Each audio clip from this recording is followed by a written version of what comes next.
Alors, bonjour à tous. J'ai le plaisir de recevoir pour le numéro 97, on est tout proche du 100, Stéphane Babet. Vous verrez dans quel contexte en cours d'émission. Avant qu'il nous présente les 3 livres qui l'ont marqué ou qui conseillent à ceux qui nous écoutent, je veux aujourd'hui, je crois que c'est assez approprié compte tenu de la personne que je reçois, je veux vous présenter ici ce livre, Le domaine des dieux, Astérix et Obélix. Pourquoi je le fais? Parce que je pense à tous les dominants du Val-de-Bagne, de Verbier, qui n'ont pas encore compris ce qui s'est passé et qui peut-être n'ont pas lu les 1500 articles de l'index. Alors je leur conseille, à titre de résumé, de lire Astérix et Obélix, le domaine des dieux, et vous verrez ce dont il s'agit. Et vous devinerez vous-même qui est Astérix, qui est Obélix et qui est César dans cet ouvrage. Alors, Stéphane reçoit Stéphane aujourd'hui. Oui. Quel est votre... les 3 livres que vous conseillerez à ceux qui nous écoutent? Pour rester dans la BD, moi et puis un autre classique de la BD, moi je fais une petite vérification de micro, magnifique. J'aimerais parler moi de Gottlieb, je suis aussi un grand fan de Gottlieb, comme de Goscinny, j'aurais pu choisir Goscinny aussi. Mais Gottlieb, parce qu'il y a une actualité, en ce moment les éditions d'Argo et Fluide Glacial se sont associées pour sortir une intégrale chronologique de Gottlieb. Il y a un premier volume qui est sorti il y a 6 mois, un deuxième qui doit sortir très très bientôt. C'est combien? Ils savent déjà combien de volumes il y aura? Non, et puis ils n'ont pas commencé par le premier, d'ailleurs ils ne les ont pas numérotés, ils ont commencé par 1967, ensuite il y a 1968 qui va sortir bientôt. Et puis c'est absolument génial parce que ça reprend les planches telles que publiées à l'époque, c'est-à-dire que si c'est du noir-blanc, c'est du noir-blanc, si c'est du monochrome, c'est monochrome. Publié sur Fluide Glacial ou bien c'est... Alors là, en 1967, c'est le seul que j'ai lu pour l'instant, il publiait dans Vaillant. Ah d'accord. Avant Pif Gadget, avant que ça devienne Pif Gadget, Vaillant et Pilote. Ok. Donc il y a... c'est des planches de Guéluron, suivies de planches des Dingos Dossier avec Goscinny. Et puis ce qui est génial, c'est qu'on voit, comme c'est chronologique, on voit que en fait ils travaillent sur les mêmes idées dans les 2 séries en même temps, et qu'une idée, des fois il y a une idée qui passe d'un journal à l'autre, et ça évidemment on le voyait pas dans la publication en album où il y avait que Guéluron d'un côté et que les Dingos Dossier de l'autre. Et donc on a ça chronologique, l'un après l'autre. L'un après l'autre, vraiment c'est 2 planches de Guéluron, 2 planches de Dingos Dossier. Puis là dans celui qui va sortir, c'est la rubrique à vrac qui va commencer, puisque Goscinny commence à laisser tomber le scénario, il n'a plus le temps. Et c'est vraiment une redécouverte complète du travail de Gottlieb qui est absolument formidable. Alors ils vont couvrir l'entier de son œuvre, qui est courte, hein, on oublie, mais il a tout fait en une 20aine d'années finalement. Après il a arrêté de dessiner, il a écrit. Une fois qu'il a fondé Fluide Glacial, il n'a plus dessiné très longtemps. Et, enfin voilà, c'est une très très belle édition que je vous conseille. Alors le deuxième. Et puis les 2 suivants, c'est des auteurs états-uniens que j'aime beaucoup, des très très anciens auteurs. Un autre qui est dans l'actualité, c'est Mark Twain, l'éditeur genevois La Baconnière vient de publier Un vagabond à l'étranger, qui est un récit de voyage que Mark Twain a fait en 1879 en Europe. Il a fait l'Allemagne, il a fait la Suisse et un peu la France. Et alors, plus de la moitié du bouquin, il parle de la Suisse, le Valais notamment, surtout le Valais, mais Berne aussi. Et alors, c'est doublement intéressant, d'abord parce que Mark Twain est un humoriste absolument génial. C'est vraiment, il a pas pris une ride. Moi, je trouve qu'il est précurseur de l'humour absurde qu'on retrouvera après jusqu'au Monty Pythons. Donc c'est vraiment un précurseur absolu de l'humour moderne. Hein. Ça se lit vraiment très très bien. Et puis là, à la fois, c'est à mourir de rire sur le tourisme alpin, puisqu'il vient ici, il veut gravir des montagnes, il voit alors ça c'est très drôle parce qu'il est tout le temps en train il joue beaucoup sur sa personnalité, il fait le vantard, donc c'est très très drôle, il dit qu'il va gravir des sommets mais en fait il arrive jamais nulle part, il finit toujours au bistrot. Et puis ça se double d'un témoignage parce que c'est un journaliste aussi. Donc il y a l'humour et puis il y a ce qu'il observe. Et ce qu'il observe, c'est passionnant. À cette époque-là, c'est le début du tourisme de masse. Alors c'est un tourisme qui reste élitaire, c'est encore des gens riches, mais il y en a beaucoup, et c'est pas que des alpinistes, quoi. Il y a eu quelques décennies avant, les alpinistes anglais ont commencé à débarquer. Là, c'est déjà plus ça, c'est vraiment des gens riches qui viennent, mais ils viennent par dizaines. Et puis, alors il décrit il grimpe des trucs pas trop difficiles, puis ils croisent des caravanes de touristes à dos d'âne, sur des sentiers ils doivent croiser des ânes avec des vieilles dames dessus, quoi. Alors ça, c'est vachement intéressant ce qui... Mark Twain. Donc. Ouais, Mark Twain. Et le troisième? Et puis le dernier, c'est également un auteur états-unien, un petit peu après Mark Twain, lui, il est vraiment au début du XXe siècle, c'est Will Cuppy. Alors là, il n'y a pas d'actualité, hein, ça c'est un bouquin qu'on trouve à l'éditeur Wombat, c'est un éditeur français. Grandeur et décadence d'un peu tout le monde. Et ça, c'est le plus grand livre d'histoire parodique que j'ai jamais lu. Donc, c'était un passionné d'histoire, Will Cuppy, et en chapitre très court de 5, 6, 7 pages, il prend une période, puis il la raconte avec un luxe de détails infini. Tout est vrai, et c'est juste dans l'agencement des choses, et puis le fait qu'il y ait trop de détails, c'est là que se niche l'humour. En tout cas, ça donne envie de lire. Il y a 30 notes par article. Comment on appelle Will Cuppy exactement? C-U-2-P-Y. Okay. Et puis il fait partie de la grande famille des chroniqueurs du New Yorker, à l'époque, qui était un grand vivier d'humoristes. Hein. Il y avait énormément de grands humoristes là-dedans. Et lui, c'est un de mes préférés parce qu'il était complètement cinglé, enfin comme tous. Hein, et vraiment, c'est ça. Chaque détail compte dans ce qu'il écrit, tout est vrai. Et du coup, à force de mettre des détails incongrus, c'est là que se nichent les gags. Ouais, donc voilà, trois zooms. Bon, je suis resté dans l'humour. Mais... Alors, il y a une émission que je regarde de temps en temps, Thinkerview. La première question qu'on pose et que j'aurais dû poser à Stéphane Babé, qui est Stéphane Babé, juste pour ceux qui nous écoutent et qui ne connaissent pas. Oui, pourquoi on m'a invité hein, donc, je suis le rédacteur en chef du journal Vigous, l'hebdomadaire satirique roman fondé par Thierry Barrigue, par Laurent Flutsch et il y a déjà quelques temps, alors 2009 bien. C'était 2009 le premier numéro. Ouais. Je vais quand même le montrer ou bien mais on peut, hein. D'ailleurs, je dis pendant ce temps à ceux qui nous écoutent qu'effectivement, il faut vraiment vous abonner. On l'expliquera, je crois, pourtant. Vigous. Alors là, ça c'est le dernier numéro bien? Non, ça c'est le numéro donc le 700e 700 voilà. Qui est sorti il y a un mois. Alors, c'est celui que j'ai mis en exergue aujourd'hui sur le site par hasard. On ne s'était pas contacté, mais c'est le 700e effectivement de Vigous qu'on peut remonter. Alors, comment Stéphane Babé, il s'imagine à 12 ans ou à 10 ans et il voit aujourd'hui son parcours. Est-ce que c'est une logique? Je dis toujours qu'il y a sûrement une logique dans ce parcours qui fait qu'aujourd'hui, Stéphane Babé, c'est la tête de Vigous. Alors, avec rétrospective, on peut toujours s'imaginer un destin. Hein, on peut toujours voir exactement. Je pense qu'à 12 ans, j'avais pas l'ambition de faire ça. Mais au niveau du dessin, par exemple, l'humour. Mais alors clairement, c'était un rêve. Moi, on parlait en Goscinny de Gottlieb, je les lisais quand j'étais petit. J'adorais la bande dessinée d'humour. Votre premier souvenir de BD, le tout premier? Moi, c'est ça, c'est les Astérix, c'est les Tintins. Okay. On en avait à la maison, c'est ça les premiers souvenirs que j'ai.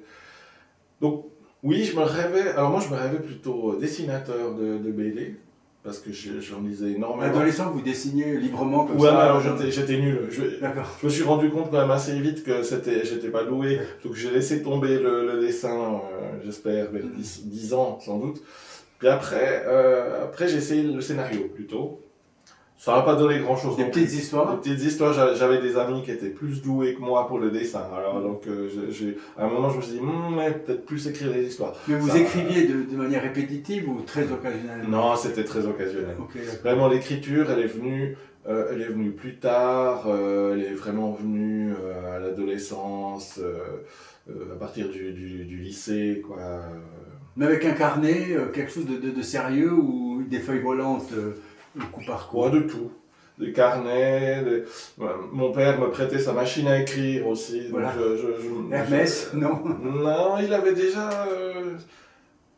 Qu'est-ce que c'était? Le premier modèle, je ne sais plus, mais après je me rappelle que c'était une électrique. Il avait eu une électrique assez tôt. Et puis après, à 18 ans, j'ai commencé des études à l'université de Lausanne, et puis là, comme j'étais avec quelqu'un qui était en informatique, il y avait tout de suite le premier ordinateur, donc j'ai commencé à écrire sur l'ordinateur de mon colocataire. Puis voilà, donc oui, j'ai écrit de l'humour, assez tôt, mais sans rien publier. C'était entre amis, on était un groupe d'amis dans le Jura, on adorait, on était tous passionnés par ça, et puis mais on n'avait pas, je peux pas dire que j'avais vraiment une ambition, je pensais pas que ça se réaliserait un jour. Voilà. Et comment ce jour où tout d'un coup l'opportunité a surgi d'être non pas à l'intérieur de Vigous, mais à la tête, parce que quand même c'est une responsabilité un peu plus différente qu'autre chose, quoi. Oui, alors ça, j'ai vraiment pas cherché à être rédacteur en chef. Barrigue m'a pas laissé le choix. Il m'a fait le poste, c'était rédacteur en chef ou rien. Pourquoi pas avoir dit oui finalement alors? Pourquoi j'ai dit oui? C'était une opportunité unique. Il n'y a pas d'autre journal comme ça en Suisse romande. Et qu'il n'y avait pas d'autres. Oui, c'était unique. C'est pas comme si une occasion comme ça se présente deux fois. Alors là, on va dire presque une question philosophique pour commencer. C'est quoi la frontière? Elle est où la frontière entre la drôlerie et la discrimination?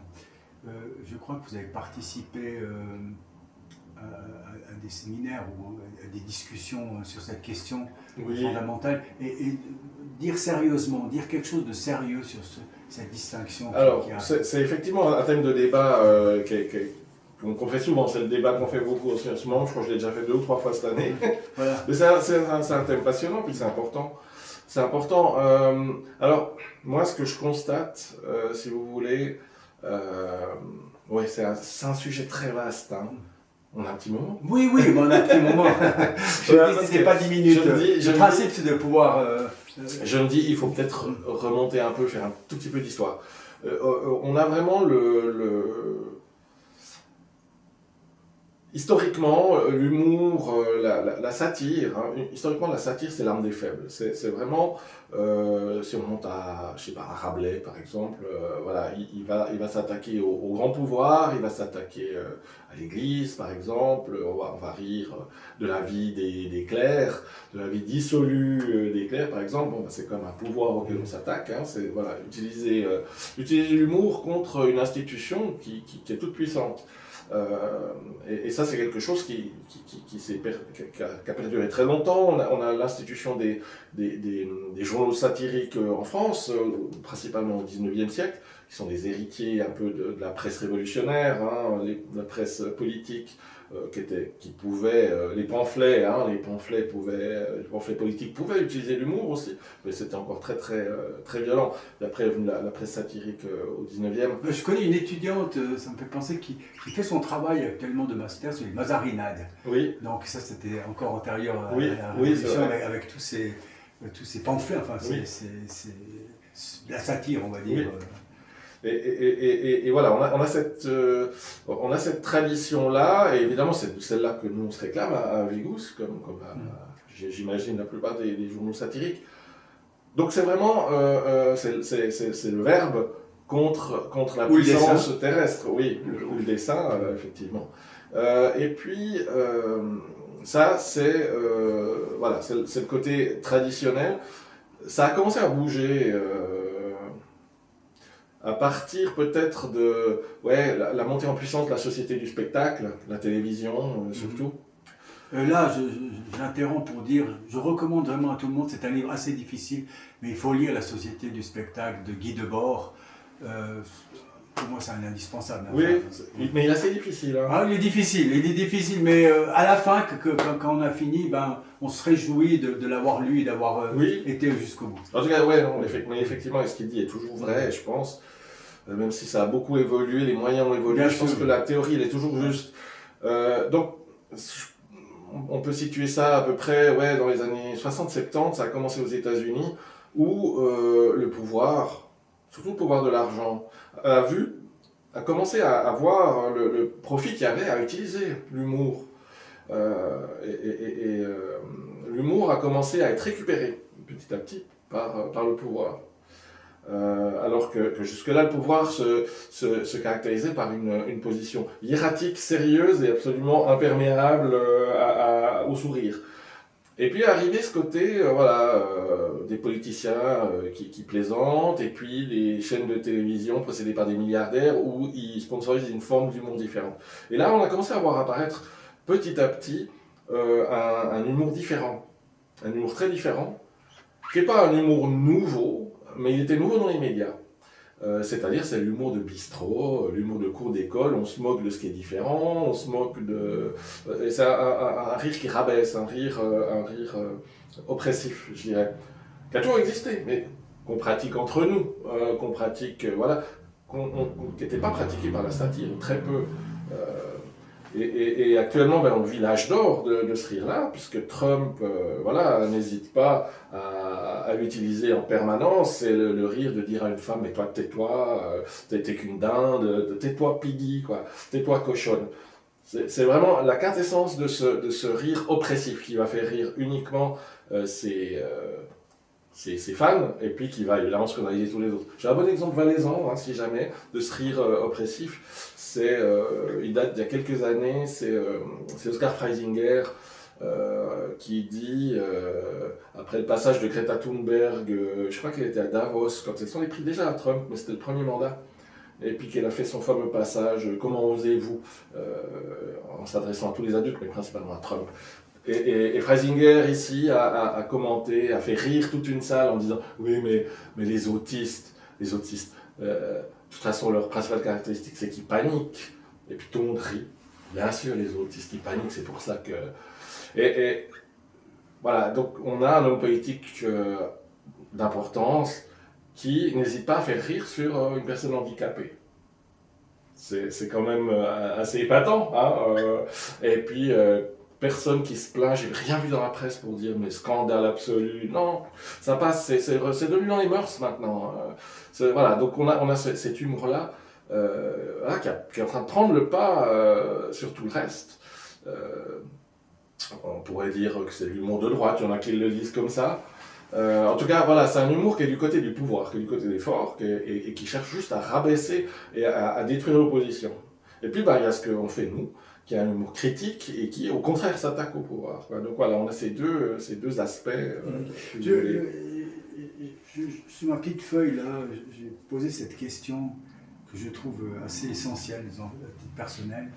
Et je crois que peut-être c'est un peu le caractéristique de l'index. Vous connaissez un peu. Oui, bien sûr. À quel point la liberté, elle peut vivre sans la satire? J'aurais tendance à dire que c'est impossible, mais je parle pour ma paroisse. D'accord, donc là on est un peu sur la même longueur d'onde, je pense. Mais à mon avis, oui, c'est une composante très importante, c'est un contre-pouvoir. Donc la liberté n'existe pas sans contre-pouvoir, à mon avis. Et il est évident que si c'est l'autre type d'humour qui prend le dessus, on voit comment ça se passe dans les médias actuellement. Donc les médias d'extrême droite essaient de tuer le service public, essaient de tuer toute la parole qui est contraire à ce qu'elle dit. C'est ce qui est en train de se passer en Suisse, les attaques de l'UDC et du PLR contre la SSR. C'est exactement faire ça, c'est faire taire les discours justement critiques, les discours qui remettent en cause, les discours... Parce qu'en fait, ce qui me vient à l'esprit là, c'est que le Vigou, ça a aussi été critique, comme l'index vis-à-vis de RTS, de la SSR, etc. Puis d'un autre côté, nous sommes, je crois que nous sommes tous les deux défenseurs de ce service public. Là, il faudrait peut-être expliquer ce paradoxe, parce qu'on se situe des deux côtés. C'est pas un paradoxe. On soutient à fond l'idée. La SSR a un mandat qui est absolument inestimable et qu'il faut protéger à tout prix. C'est vraiment garant de la démocratie. Un mandat politique. Oui. Mais par contre, c'est une entreprise publique, donc de l'argent public, donc on doit être très attentif à ce qui est fait avec. Et il faut être critique quand de l'argent est gaspillé, quand on voit qu'il y a une pléthore de chefs, quand on voit qu'il y a des dérives, comme souvent dans les administrations, chez les fonctionnaires, il y a des fois, on voit comment l'armée dépense notre argent, il y a de quoi s'indigner. Alors si on voit la même chose dans le service public, il faut critiquer aussi. Ça arrive, hein. Je pense que maintenant il faut beaucoup plus attention, ils sont même forcés de faire beaucoup trop d'économies là par rapport à leur mission. Enfin, voilà, c'est deux choses différentes. Donc on est bien d'accord que ce n'est pas une contradiction d'être à la fois pour et contre, c'est simplement... La critique, c'est d'ailleurs peut-être ça, être pour et contre certains actes posés par l'institution dominante. Bien sûr. Ouais. Non, moi j'y vois pas de paradoxe. Alors, Puis, alors je me suis demandé, la satire mesurée, est-ce que c'est un oxymore, la satire mesurée, ou bien il y a quand même quelque chose à tirer de ces deux termes-là, de ce syntagme, satire mesurée? Non, pour moi c'est pas... je pense que la posture, les limites qu'on se fixe, tout ça, ça dépend beaucoup du contexte. Ça dépend de plein de choses en fait. Encore. Donc c'est comme les cas, les situations judiciaires, c'est du cas par cas. Finalement, il faut quand même bien analyser la situation avant de se dire on est dans cette situation. Oui, moi je trouve, c'est vraiment c'est du cas par cas. Est-ce que vous posez cette question à chaque dessin que vous laissez paraître ou que vous refusez de Alors, nous il y a une constante, c'est la position de Vigous qui on est, où c'est publié, ça bouge pas.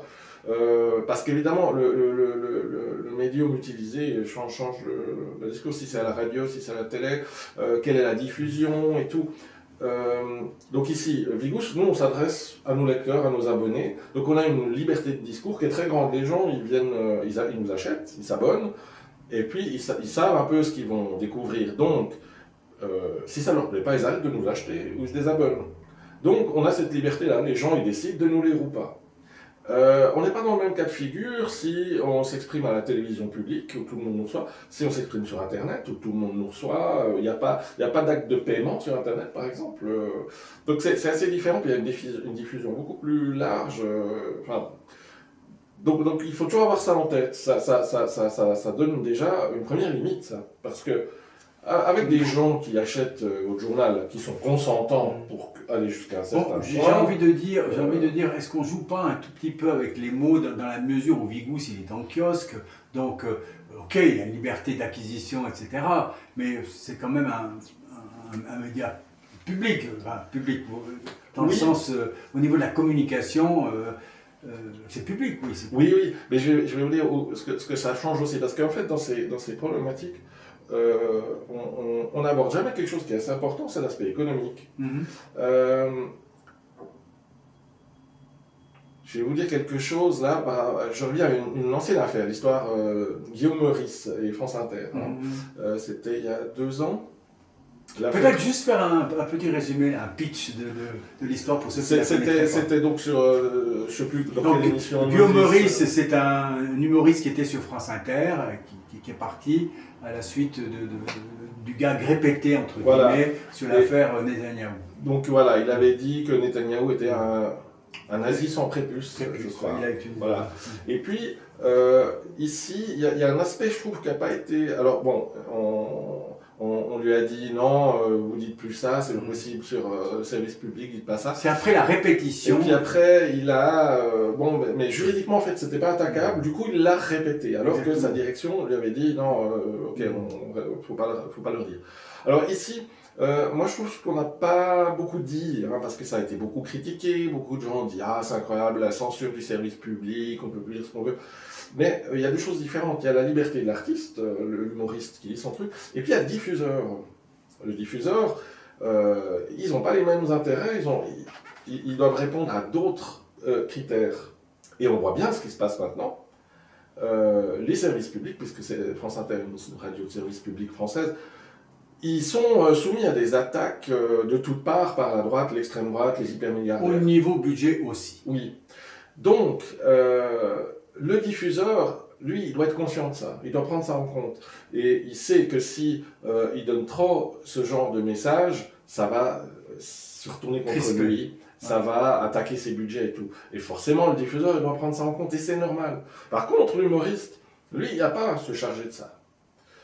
Alors quand le diffuseur dit « ne répète pas ça, s'il te plaît », puis qu'il le fait, eh ben, j'arrive à comprendre que le diffuseur soit fâché. C'est normal, et ça n'a pas à voir avec la... Ça a donné Radio Nova. Voilà.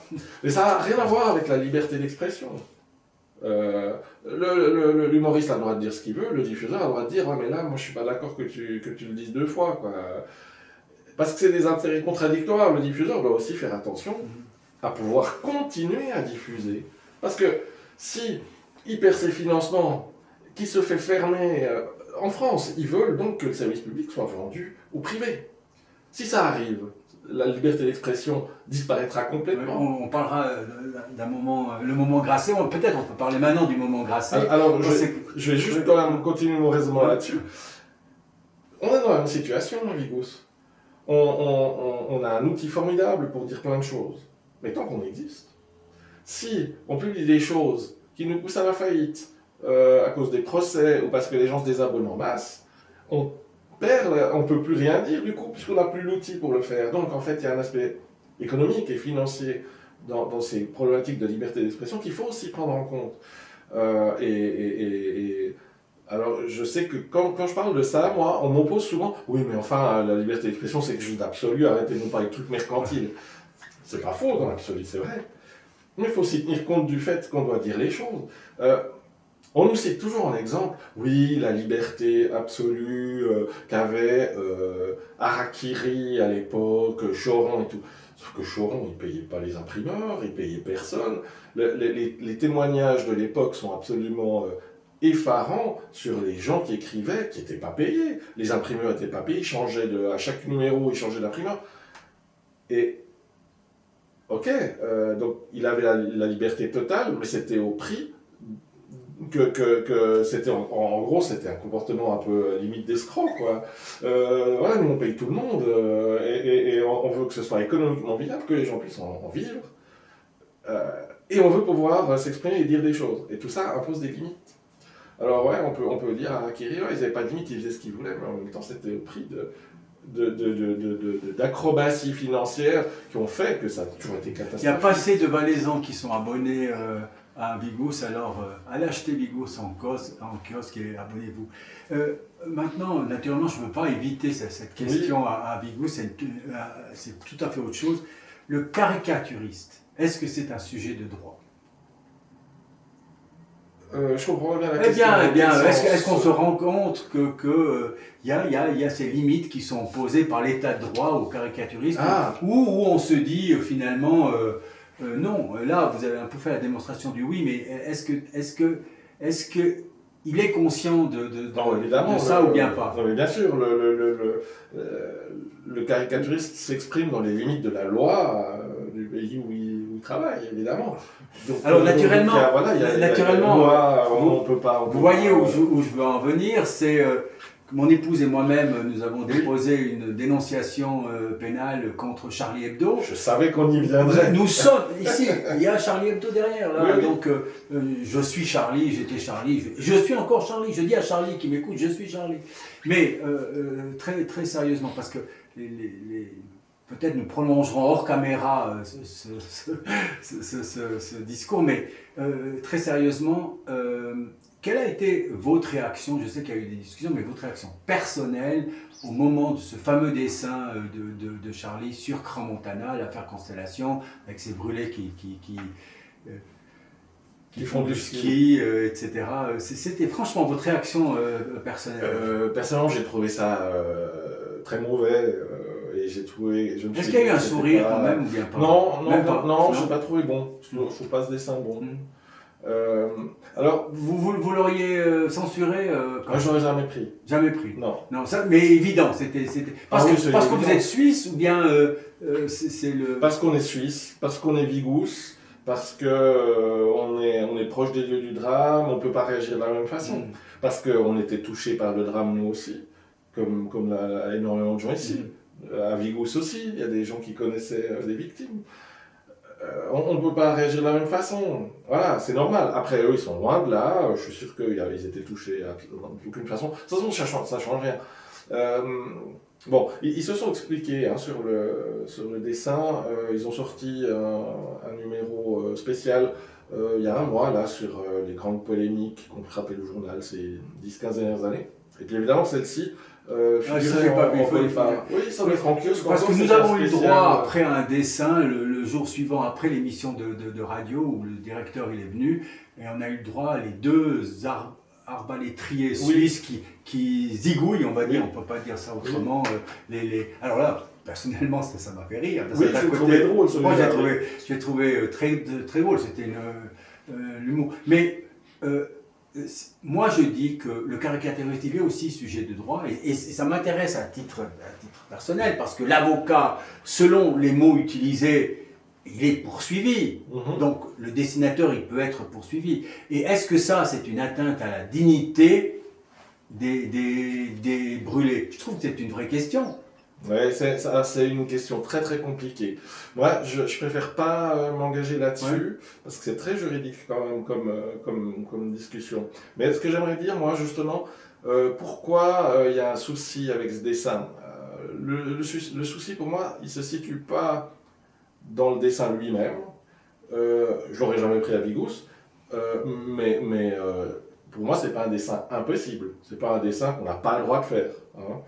Simplement, je l'aurais jamais pris. Mais ça, c'est une considération. Mais plutôt éthique alors, ou morale ou... C'est une considération par rapport au fait qu'on est très proche de d'où ça se passe, que nous lecteurs n'auraient pas compris, que à titre personnel, je trouvais vraiment que c'était pas possible de publier ça, quoi. Mais encore maintenant, même un mois après, 4 mois après, c'est pas possible. Enfin.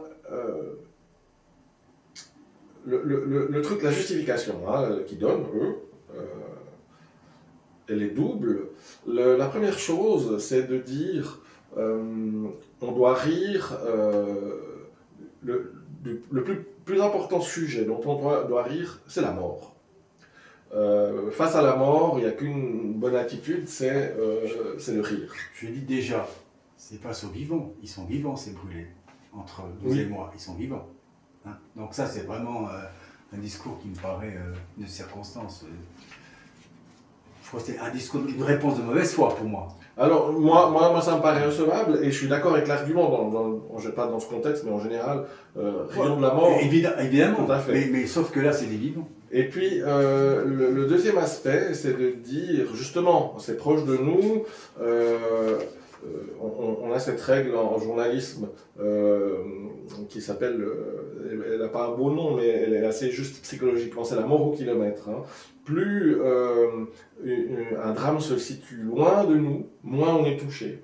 Donc s'il y a 1000 morts en Australie, ça nous touchera beaucoup moins qu'un mort en Suisse. Et psychologiquement, c'est une règle tout à fait juste. Quoi. On est toujours plus touché parce qu'il est dans notre voisinage. Et ce qu'ils disent à Charlie Hebdo, c'est on doit faire exactement l'inverse. C'est parce que c'est proche de nous qu'on doit en rire plus que ce qui est loin. C'est le principe de base, moi je suis entièrement d'accord avec. Mais j'en reviens à la diffusion. Les gens qui ont envie de rire de la mort, qui ont envie de rire de ce qui est proche d'eux, de défier la mort, eh ben ils achètent Charlie Hebdo, puis ils auront ces dessins, et tant mieux pour eux. C'est sur une base volontaire. Moi j'ai aucun problème avec ça. Ceux qui veulent en rire, ils en rient. Le problème ici, c'est le canal de diffusion. Ils ont publié ce dessin sur leurs réseaux sociaux. Et ici, on sort complètement de ce cadre. Parce que comment fonctionnent les réseaux sociaux? On sait très bien que ça va se diffuser à une vitesse folle et sur des trucs, sur des audiences qui n'ont rien à voir avec les audiences de Charlie Hebdo. Je ne connais pas le tirage de Charlie Hebdo, je ne connais pas le lectorat, mais on est plutôt sur quelques dizaines de milliers de lecteurs. On n'est pas sur des millions de lecteurs de Charlie Hebdo. Je ne sais pas combien est-ce qu'ils tirent à 10 000, 15 000, 20 000 chiffres. Et ils ont obtenu là une audience de dizaines de millions, je pense, voire plus. Cette audience est totalement artificielle par rapport au journal. Elle est uniquement due au mécanisme des algorithmes et à la colère qui est générée. Et qu'est-ce qui s'ensuit? Toutes les personnes touchées par le drame se sont vues imposer ce dessin sur les réseaux sociaux d'abord, puis ensuite il y a eu une telle polémique que ça a été repris dans tous les journaux traditionnels. Donc je pense qu'il était impossible pour les proches de victimes de ne pas avoir ce dessin qui, à mon sens, ne leur est pas vraiment destiné. Et c'est là que se situe le problème, et c'est là que leur construction théorique elle ne fonctionne plus. C'est que, rions de la mort, mais sur une base volontaire, on ne va pas obliger les gens à rire de la mort s'ils n'en ont pas envie. Hein. C'est vraiment ceux à qui ça fait du bien, eh ben, qu'ils le fassent, et c'est très bien pour eux. Puis ceux qui n'ont pas envie de faire ça, ils sont trop touchés, ils sont trop tristes, eh ben, on ne doit pas les obliger à être confrontés à ça. Et c'est là que ça ne va pas du tout. Et c'est là que je ne suis pas d'accord avec leur construction théorique. Et je suis doublement pas d'accord. C'est parce que c'est quand même un journal qui a des combats qui sont les nôtres. On a les mêmes combats sur beaucoup de points. Et notamment face aux géants d'Internet qui font un fric monstre sur la haine, la violence, la controverse. Et ils ne peuvent pas ne pas savoir à Charlie Hebdo que ce dessin est exactement la nourriture idéale des algorithmes technofascistes. Donc, en publiant ce dessin, ils rapportent de l'argent à Elon Musk, ils rapportent de l'argent à Mark Zuckerberg, qui sont nos ennemis. Et là, il y a vraiment un énorme problème. Soit ils ne se rendent pas compte de ça, il faut qu'ils arrêtent les réseaux sociaux, soit ils sont de mauvaise foi. Voilà ce que je pense pour ce dessin précis et leur diffusion sur... Alors là, naturellement, on est sur cette limite de ce fil étroit entre ce qui est permis et pas permis. Et j'ai retrouvé un texte, là, c'est le 4 décembre 2009, dans la rubrique rétroviseur du journal Vigous. C'est Thierry Meury qui écrit pour le mois de janvier ceci. Jamais en retard pour développer le commerce, les Israéliens ont inventé le concept de la guerre Tzahal, une guerre qui, comme les Allemands savaient le faire à la belle époque, vise avant tout les faibles civils enfermés dans un ghetto qu'on appelle de nos jours une bande. Sous prétexte de guerre contre les terroristes, les résistants de la belle époque, on obtient des milliers de morts innocents, comme quoi il reste toujours quelque chose quand on a la chance d'avoir de bons professeurs. Nous sommes là en 2009, il y a une polémique, il y a eu des excuses qui ont été diffusées, etc. Aujourd'hui, nous sommes en 2026, avec ce que nous connaissons. Ce texte-là, aujourd'hui, est-ce que Vigous le publierait ? Je crois qu'on publie des trucs comme ça en ce moment, hein, il me semble. Et alors, cette discussion qui est, à mon avis, très claire sur l'antisémitisme, qui existe en Angleterre, en France, dans les pays Balkans, chez nous, à Lausanne, etc., comment vous le vivez ? On est au centre, nous on est souvent pris à partie dans ce débat. Hein, bien sûr. On le suit de près. Les accusations, c'était la CICAD. La CICAD, oui. Ça fait déjà un petit moment, quoi, où ils nous avaient... Oui, mais le texte que je lis aujourd'hui, on ne mettrait pas de date. Les gens le trouveraient tout à fait...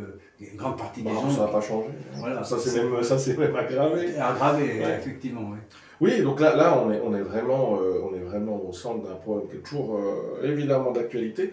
Comment vous essayez de résoudre ça ? Parce que je dis souvent, c'est une sorte d'impossibilité de discussion à l'intérieur des familles, à l'intérieur des peuples, etc. C'est que quand on approche ça, on est sur ce fil du rasoir qui fait qu'on a une difficulté à s'exprimer. Et souvent, c'est le silence contrit ou contraint qui... Oui, alors il faut évidemment être très prudent. Il faut être très prudent sur la façon dont on présente les choses, dans ce qu'on dit. Il faut vraiment éviter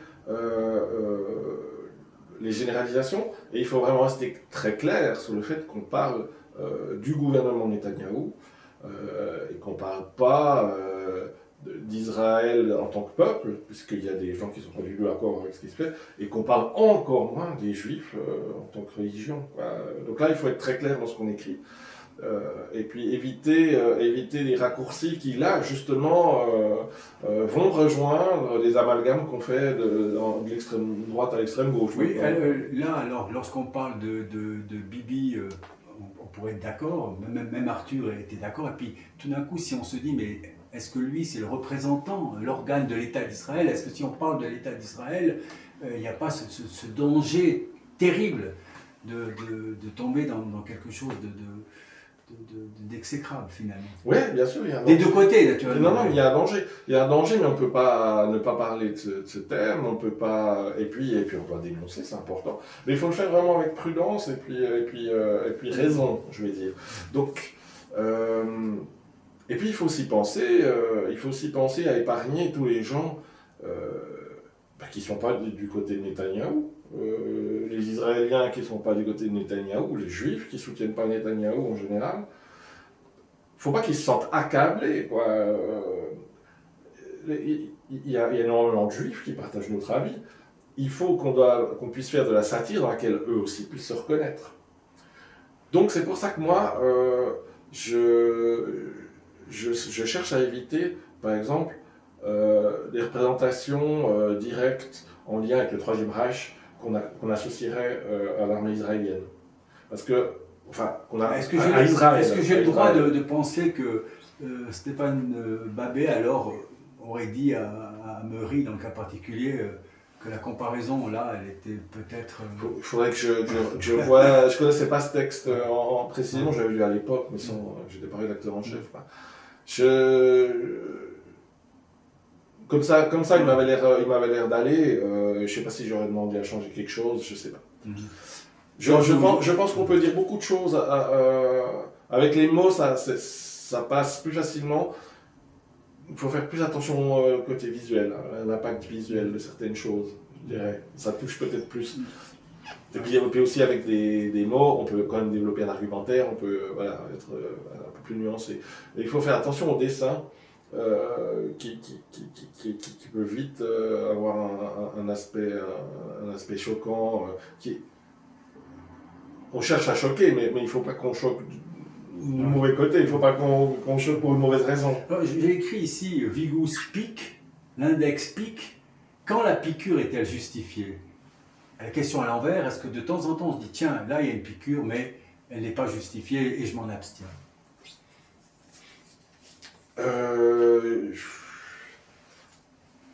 La piqûre, elle est justifiée quand il y a quelque chose de révoltant, quand il y a quelque chose, il y a quelque chose qui doit changer, quelque chose d'injuste.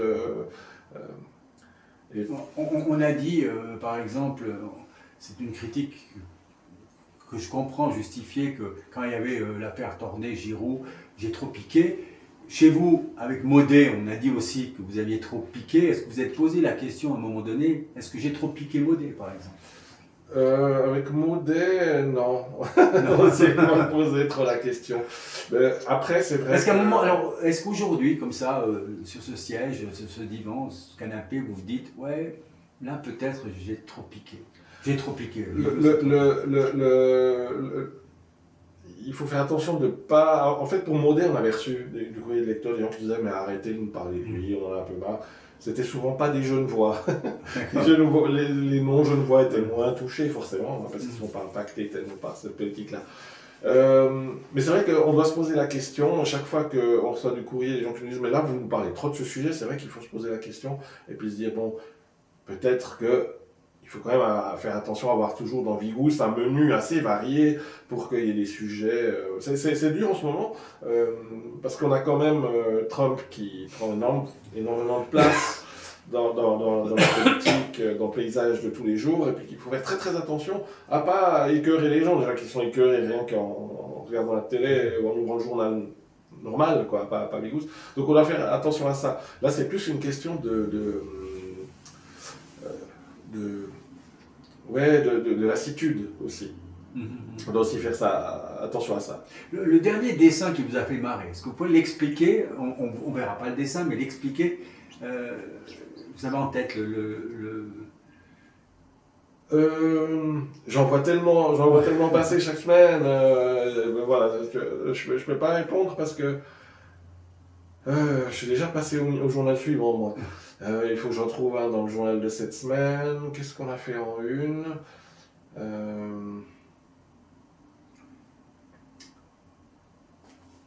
Alors on verra, mais comment ça se pratique le choix de la une à l'intérieur de la rédaction? C'est un choix collectif, individuel on choisit collectivement le thème. De la une déjà. Le thème de la une, et puis après, en fonction de ce que nos dessinateurs nous ont envoyé, c'est moi qui choisis avec éventuellement le chef d'édition. Quand j'ai des doutes, on choisit ensemble. Donc en fait, il y a un thème qui est donné plutôt aux dessinateurs en disant ouais, on se dirige là-dedans. On donne souvent plusieurs thèmes, et puis le jeudi on donne plusieurs thèmes, puis le lundi ils envoient les croquis, et puis on choisit là-dedans. Puis ça arrive rarement qu'on n'ait pas le matériel qu'il nous faut, puis à ce moment-là on va commander quelque chose à quelqu'un sur un truc très précis, un angle très précis. Mais la plupart du temps, on a ce qu'il faut dans les croquis qu'on reçoit, parce qu'on en reçoit quand même énormément. Alors j'ai une question un peu provocatrice maintenant, c'est comment vous gérez les aliénés? Je mets entre guillemets. Dans quel sens? Vous êtes un journal de critique, etc. Je pense que vous recevez des insultes de la manière, etc. Et peut-être du harcèlement dans l'autre sens. Comment vous gérez ça? Ou les dessinateurs gèrent, ou le rédacteur en chef il gère ce genre de difficulté? Je crois pas que des dessinateurs me faire monter des faits de harcèlement. Pas de menaces non plus? Alors, en fait, il faut différencier deux choses. De nouveau, c'est des canaux.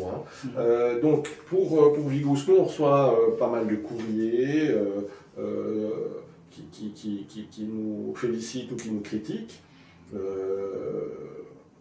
Et il n'y a aucun problème avec ça, jamais de courrier insultant, jamais. Non, c'est des lecteurs, ils restent polis, tout va bien. Et puis après, il y a les réseaux sociaux. Alors, les réseaux sociaux, c'est autre chose.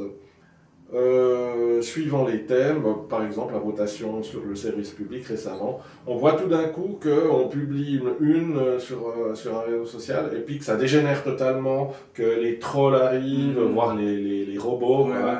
Et à ce moment-là, on fait le ménage. Mais clairement, pour moi, il y a deux choses différentes. Il y a le courrier traditionnel qu'on reçoit en tant que journal, et puis il y a ce qui se passe sur les réseaux sociaux. Et sur les réseaux sociaux, c'est simple, en fait, nous on s'en va. On va laisser tomber Facebook, on va laisser tomber Instagram. Mais c'est une décision pour le futur, ou bien c'est une décision. Donc là, vous n'êtes pas parlé d'un truc précis, c'est vraiment une volonté de s'extirper de là. Alors, les réseaux sociaux des GAFAM sont tous technofascistes, il n'y a pas d'exception. Donc en fait, rester sur ces réseaux, c'est donner de l'argent à des technofascistes pour qu'on refuse de jouer ce jeu-là. Donc on va s'en aller. De toute façon, tout ce qui se passe sur ces réseaux maintenant, c'est des IA qui viennent commenter, ou des trolls russes, des trolls trumpistes. Il n'y a plus rien de vrai sur ces réseaux, il n'y a absolument plus rien qui se passe, donc de toute façon, il y a toutes les raisons d'en partir. Donc voilà, on s'en va. On garde... Donc là, on est en train de parler Instagram, Facebook... X, on est parti il y a longtemps. X, c'est nazi, donc on est parti il y a longtemps. D'accord. Et comment vous voyez la communication de Facebook alors? Oui, là, ok, ça sera par exemple sur YouTube, je veux dire, comment les gens ils vont connaître l'existence de Vigous? Déjà que je pense, déjà en Valais, ils connaissent pas tant que ça. Je suis pas sûr que c'est en communiquant sur Facebook ou c'est notre Instagram. Comment par les médias traditionnels, par la radio, la télé. Qui eux viennent sur les réseaux sociaux quand même pas mal. Oui, non, mais parce que quand ils parlent de nous, télé ou la radio, là, ça nous fait des abonnements. Voilà. Oui. Mais là, on ne veut plus jouer ce jeu, et donc voilà, on passe sur Mastodon, qui est un réseau libre, décentralisé, qui n'appartient à aucun milliardaire, il n'y a pas de publicité, il n'y a pas d'algorithme. Et puis voilà, depuis qu'on a annoncé il y a 2 semaines qu'on allait là-dessus, les gens viennent en masse, on a déjà 200 personnes qui sont arrivées, qui nous ont suivis. Donc c'est Mastodon, M-A-S-T-O-N-D-E Mastodon, je crois que c'est comme en français. Voilà, c'est un réseau, c'est comme Wikipédia, c'est un réseau hébergé par des fondations, il y a un réseau hébergé par le PFL, il y a un réseau... voilà, c'est un truc citoyen, libre, et on ne peut pas en prendre le contrôle. Ça, c'est le conseil que vous donneriez. Oui, il faut quitter tout ce qui est technofasciste pour partir. Parce que c'est du soutien, hein. C'est du soutien, ça rapporte de l'argent. Vous restez sur Facebook, ça rapporte de l'argent, Zuckerberg. Et qu'est-ce qu'il fait avec son argent? Voilà. Il soutient Trump, et Trump, il fait quoi? Il attaque l'Europe. Donc... à un moment, il faut être logique. Ouais. Vous avez fait référence à l'IA, la presse, etc. C'est quoi votre approche justement de cette invasion, Oui. invasion psychique, invasion matérielle, invasion peut-être le dessinateur, puisque on peut faire des dessins. C'est quoi, à 10 ans, à 5 ans, votre vue là-dessus? Est-ce que Pigre, est-ce que les autres dessinateurs, ils seront mis au rebut, comme les avocats, les notaires, les radiologues, je ne sais qui encore? Non, absolument pas. Pour l'instant, les seuls qui utilisent l'IA pour du dessin, c'est l'extrême droite, quoi. Toutes les campagnes politiques, les campagnes de dessin, tous ces trucs de robots sur les réseaux sociaux. Mais justement, hein, c'est pour ça qu'on parle aussi. Il n'y a plus que ça. Il y a bientôt plus que ça. On appelle le slop. Il y a bientôt plus que du slop fait par IA, donc je vois pas l'intérêt de rester. C'est plus de 50% du contenu actuellement. Donc on ne sait plus, on voit des vidéos. Mais dans les médias traditionnels qui utilisent des dessinateurs traditionnels, oui, comme Vigous, il y a aussi des caricatures IA. Non, j'en ai pas vu. Alors, en Suisse, en tout cas, j'ai vu personne qu'osait encore publier des caricatures IA. Caricature IA ou alors des photographies. Il y en a quand même pas mal. On présente des dossiers judiciaires avec. Ouais, ça etc. commence à venir. Ouais. Il y en a quand même pas mal. Alors moi, ma vision, c'est que donc, qu'est-ce que c'est que l'IA? C'est un besoin artificiel créé de toutes pièces qui, en 3 ans, est devenu indispensable à plein de gens, alors qu'il y a 3 ans, on n'en avait pas besoin, et on n'en a toujours pas besoin. C'est une catastrophe écologique, psychologique, politique, il n'y a rien qui justifie ça. Je parle de l'IA rendu accessible à tous. Hein. Je suis pas opposé à l'IA en tant qu'outil de recherche, en médecine, on sait que c'est utile. En droit. En droit, par exemple. Ça peut être utile près des recherches. Là où je suis totalement opposé à l'IA, c'est l'IA générative. Et puis surtout accessible à tous. C'est comme si, pour moi, la comparaison qu'on fait tout le temps, c'est comme Vous auriez pour interdire un accès à monsieur tout le monde, c'est ça la vraie question. Oui, l'IA générative n'a aucune raison de se trouver entre les mains de tout le monde. C'est comme si, après le projet Manhattan, on avait donné une bombe atomique à chaque citoyen. Enfin, c'est absurde. C'est absurde.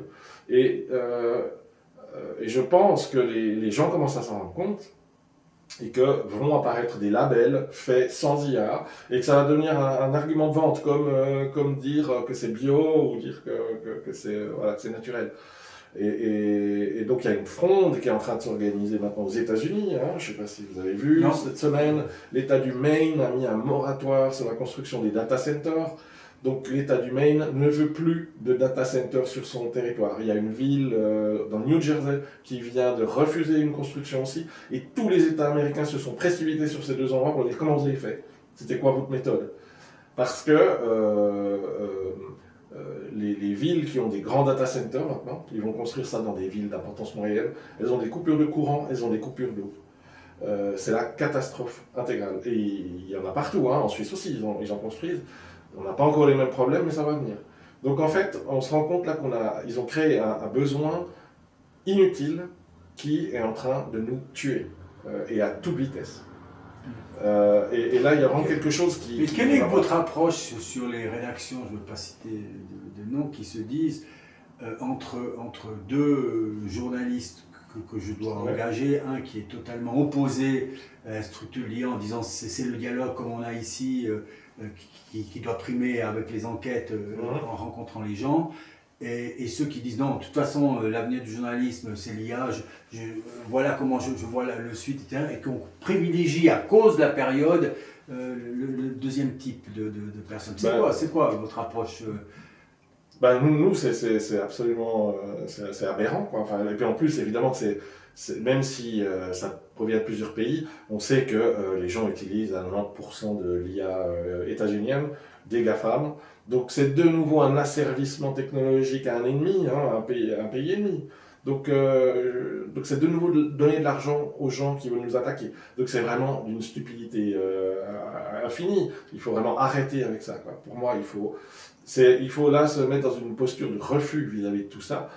Et on n'a plus le choix. On n'a pas le choix parce que Là, il y a un grand combat qui s'annonce, et quel combat contre ces outils. C'est des outils d'asservissement, clairement, des hypermilliardaires contre les citoyens. Il y a des professeurs, même universitaires, qui refusent de corriger des travaux écrits en disant « je ne sais pas qui c'est qui le fait, donc je veux que les examens soient maintenant oraux pour savoir si j'ai en face de moi le vrai Stéphane Babé ou bien pas, etc. Et s'il a quelque chose à dire, par exemple sur le dessin humoristique, ou si c'est l'IA qui m'aura transcrit quelque chose qu'il ne connaît pas. » Non, là, ça devient grave, et là, je pense qu'il faut vraiment être clair, quoi, sur la position. Il faut choisir son camp, là.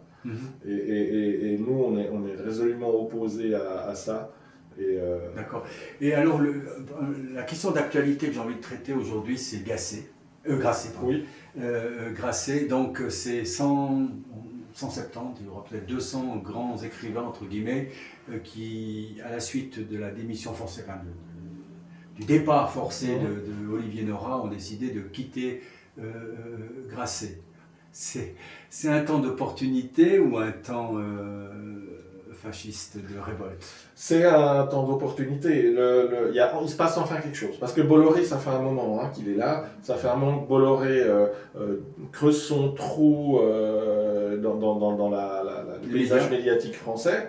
Et pas que français, parce qu'à travers Canal+, c'est comme peut-être le plus gros producteur européen de cinéma, je pense, Canal+. Donc, alors par contre, on ne peut pas l'accuser de grand-chose idéologiquement avec Canal+, je crois. Quand il a produit des films d'obédience catholique d'extrême droite, c'était pas par Canal+. Il a utilisé des petites boîtes de production plutôt télévisuelles. Donc pour l'instant, il a pas encore votre réaction par rapport à... C'est quand même un événement. Alors, dans le monde éditorial... Ça fait plaisir. C'est enfin on réagit. Parce qu'il a noyauté tout le système médiatique français. Donc c'est salutaire qu'enfin la culture résiste. Parce que là, ça faisait quand même longtemps que, notamment dans le domaine de l'humour, on a tout un pan de l'humour français. L'édition, c'est aussi, loin de moi l'idée de défendre M. Bolloré, mais l'édition, c'est aussi un milieu où les contraintes économiques, vous me direz qu'il n'y a pas de contraintes économiques, mais quand même, c'est des gens qui ont... Si, bien sûr. Okay. Les contraintes économiques, ça a un sens. Et une maison d'édition, ça ne marche pas qu'avec Proust, ça marche aussi avec Dicker, j'ai envie de dire. D'accord ? Et une maison d'édition, ça marche aussi. Hélas, ou pas, mais c'est comme ça. Avec Bardella, et pas simplement avec l'autrice que je recommande de Titsi, j'ai oublié son nom, qui est un livre... qui n'a pas eu son succès chez Gallimard. C'est ça que je veux dire. C'est que finalement, est-ce qu'on peut reprocher à Bolloré d'avoir publié Sarko et Bardella pour se faire du pognon, en gros, indépendamment de la qualité... Alors d'une part, il ne fait pas ça pour le pognon. Voilà.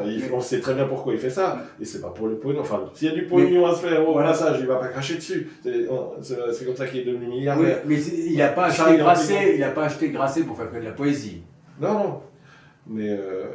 de toute façon, déjà, la première chose, c'est qu'on ne peut pas faire confiance aux gens qui ne payent pas d'impôts. Parce que quelqu'un qui ne paye pas d'impôts, il y a déjà un truc, il ne devrait même pas avoir accès au débat démocratique en réalité. S'il ne paye pas d'impôts, il doit se taire. Et là, on a exactement l'inverse, c'est les gens qui ne payent pas d'impôts qui dirigent l'opinion publique. Et ça ne va pas, quoi, en fait. C'est les gens qui sont le plus opposés au concept de démocratie qu'on entend le plus. Et c'est ça qui va absolument pas. Et là, il y a quelque chose qui fait plaisir à voir avec ce qui est en train de se passer. J'espère que ça va se généraliser. J'espère qu'ils vont enfin se décider à interdire CNews, qui est un scandale absolu, qui va au-delà de la loi. Chaque jour, moi, je connais pas bien la loi française sur le racisme, l'homophobie et tout ça, mais enfin, il est clair qu'ils sont quand même tout le temps dans le rouge. Et ça, il faut vraiment... les démocraties doivent se défendre contre ça, puis arrêter de prendre la liberté d'expression comme... défendre la liberté d'expression contre des gens qui ne la respectent pas. Donc là, il y a vraiment quelque chose qui ne va plus du tout. Je crois que c'est très important. Défendre la liberté d'expression contre ceux qui ne la respectent pas. C'est-à-dire que la liberté d'expression, c'est pas la liberté de dire tout ce qu'on veut. Il y a des lois, il y a des limites. Et ceux c'était assez habile de la part de l'extrême droite de s'emparer de ce terme de liberté d'expression et de maintenant se plaindre tout le temps, on ne peut plus rien dire à la liberté d'expression, mais ce qui prône n'est pas la liberté d'expression. Absolument pas, c'est la liberté d'insulter les gens, c'est la liberté de dire des horreurs, de faire du négationnisme, du révisionnisme. C'est pas la liberté d'expression, ça. Enfin, j'espère vraiment que les gens vous auront entendu là. Moi, je crois que je suis content de terminer là-dessus parce que c'est quelque chose qui me tient vraiment à cœur. Et j'espère que tout un chacun a compris. Et je dis merci Stéphane Babé d'avoir accepté cette invitation. Et je redis encore aux gens, allez acheter Vigous, abonnez-vous à Vigous. Et puis voilà, et ici. Et puis si vous voulez soutenir l'index, on a aussi des coûts qui ne sont pas ceux de Vigous. D'abord vous abonnez à Vigous et après peut-être à l'index. Ça c'est gentil. Et puis merci de nous suivre. Nous arrivons tout soudain vers la 100e. Le 100e numéro, là, c'est le 97e avec Stéphane Babé. Et bonne journée à tous. Au revoir.